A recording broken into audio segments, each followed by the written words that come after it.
Good morning, you guys. It's Elle, and today's a beautiful day. It's a beautiful morning. Feeling very grateful and blessed to have woken up today. So, as you guys know, I'm going to be talking to you a lot about meditation and this kind of like self-reflection journey that I've been on. And one of the things that I've really been trying to push for you guys to do is to get into the habit of journaling and getting into the habit of doing it as often as possible. So for me personally, I love to spend my mornings journaling just because my mind is fresh. If you hear some talking in the background, that's probably my neighbors. Everybody's awake. I love to personally journal in the mornings because I just feel like my mind is clear, and I love to journal before I start getting the distractions from the day, whether it's work or engaging with friends and family. It's a time when I can self-reflect and, just have some me time, have some downtime. So I figured that I would rather have an actual journaling session with you guys as opposed to me just sitting and telling you, answer these questions. So I want to advise you guys that if you've just woken up or you're going to bed or you're about to do your journaling, that you be clicking on this video and have the journaling session with me. So before I break it down and before I give you any of the journaling prompts, I have to do a shameless plug. As you can see, the t-shirt that I am wearing is a t-shirt dress. You can see that the print on it, for those of you 90s kids, is Courage the Cowardly Dog inspired. So if you want to get yourself a t-shirt dress, a hoodie, a vest, with this specific print in mind, go ahead and check out at Youth and Cultured on Instagram. You can go ahead and choose this design as well as many others, and you can choose if you want it as a t-shirt, as a hoodie, as a vest. And then you can also decide if you want to get it in black, in white, in gray, whatever color it is that you desire. So go ahead and check out Youth and Cultured. Alright, so let's get straight into the journaling prompts. So the very first journaling prompt that we are going to begin with is, how am I feeling right now?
For today's session, the answer I wrote down in terms of how I'm feeling was a little bit short.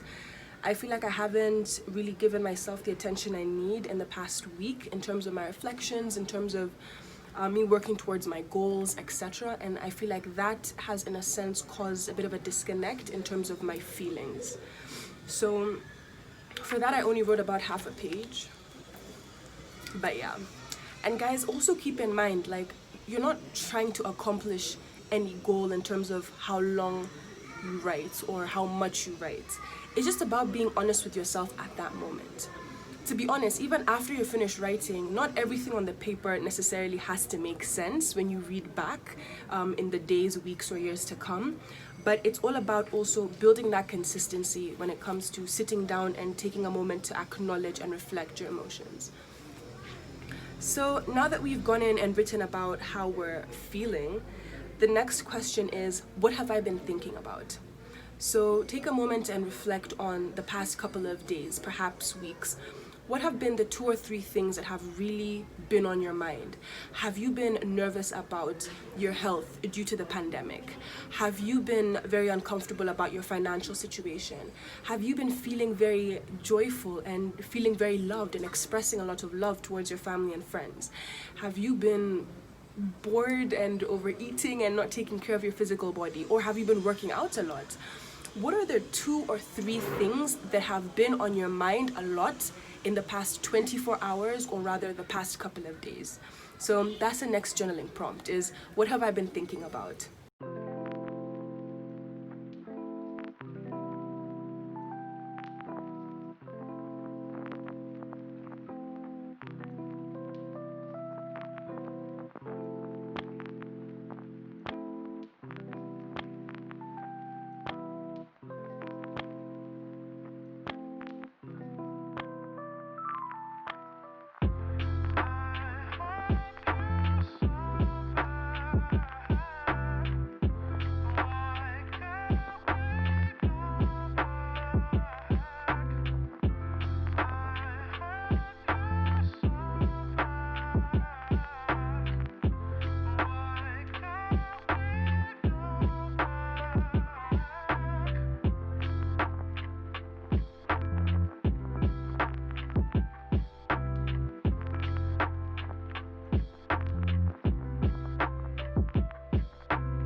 reportedly, I can't stand not talking to you because I miss you a lot. I miss you and I need you.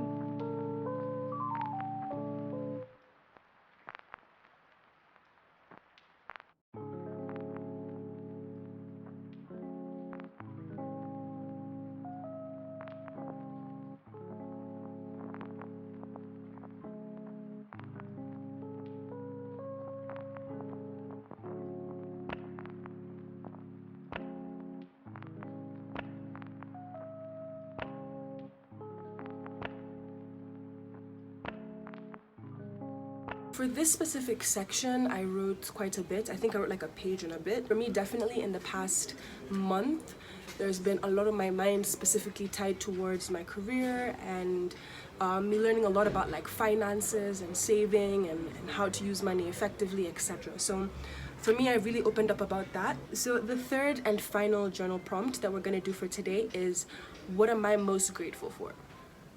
Now this specific one, you can write it as a paragraph, you can write it down as a list, and you don't have to be like overly complicated. You could just be grateful for the simple fact that, for example, yesterday you got to have a really deep, meaningful conversation with somebody that you care about, or you're in good health and maybe you've been struggling with your health in the past. You don't need to go overboard. You don't need to be like, you don't have to go overboard. It doesn't have to be, yeah, I'm grateful I got a new Lamborghini.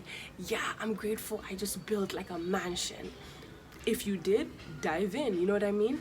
But I think that the point of this specific section is to really get a chance to be grateful for the little things that you have, because a lot of us forget that. So let's go into the final journal prompt, and it is, what am I most grateful for?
So originally, when I started like doing my journaling and I was writing down like a list of all of the things that I'm grateful for, I used to write it in paragraph form so that I could kind of expand on it. So for example, if I wrote family, I would expand and be like, for example, yesterday I spent the whole weekend with my cousins and we did this and this and this together.